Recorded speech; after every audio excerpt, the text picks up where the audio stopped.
Grocery prices are out of control, but today I am making two delicious meals to feed my family of 6 for under $11. Welcome back to the channel, guys. I'm Ashley, and we're going to go ahead and get started on making this meal plan. I'm going to go ahead and put the grocery list right there, so go ahead and take a screenshot of that, and let's get cooking. First up, we're having potato soup. And yes, I'm leaving all the peels on.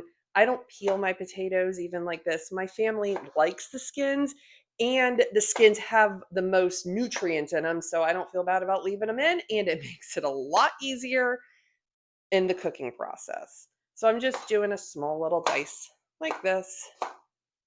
And I'm making this soup in the crock pot, so I'm just going to put the potatoes in the crock pot as soon as I finish cutting them up.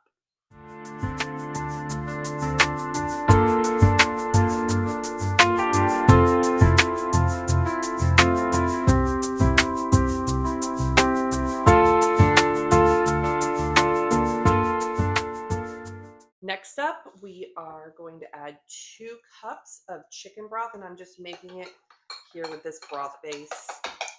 I think I need a whisk. Oh yeah, I just needed a whisk.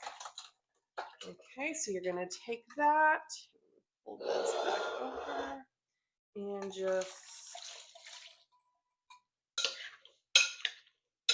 move that all around. We're gonna put this in the crock pot for about 4 to 6 hours on low.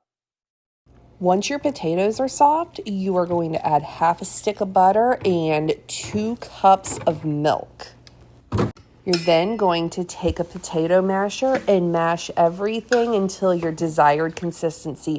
This turned out so good. Oh my goodness, everyone loved it so much. Next up, we have shepherd's pie, or at least my version of shepherd's pie.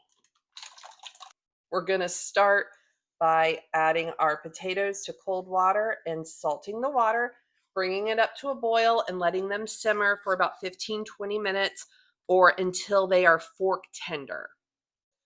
And once you drain your potatoes, go back into the same hot pot and melt a stick of butter and a couple cups of whole milk.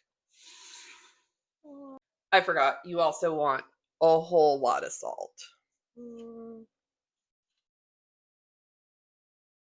And now you're going to add the potatoes back to the pot. Mash them until it's the consistency that you and your family like.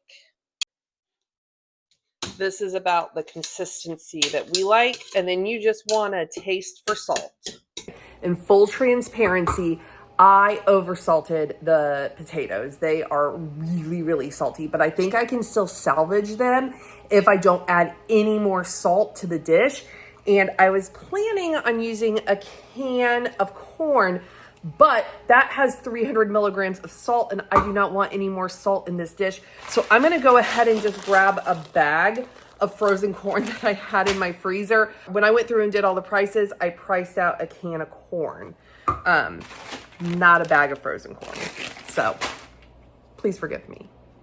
Next up, you are going to want to brown your ground turkey. I've got a pound of ground turkey in here, and you just want to brown it until there's no more pink. To this, we're going to add a little bit of flour. Mix that all together and then cook this for about another minute or so. So the flour, you get all that raw flour taste out. You don't want just like raw flour in there. So and then add some chicken broth.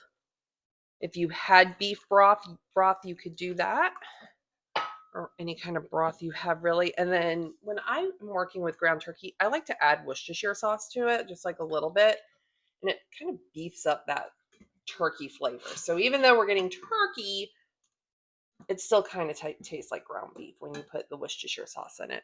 We're going to let that come up to a boil, and then we're going to add our corn. Okay, and now we're going to add our corn, a bag of frozen corn or our can of corn. If you happen to make this meal and don't oversalt your potatoes, you can put canned corn in there. And next up, we are just going to top this with our potatoes. I'm going to do this right on the stove here. Let's see. Just kind of plop your potatoes in.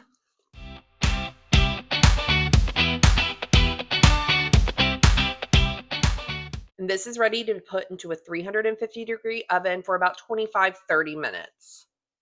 This turned out perfect. It was not too salty at all. I hope you guys got some good ideas on how to feed your family on a budget. And as always, if you like this kind of content, don't forget to like and subscribe for more. See y'all in the next one. Bye.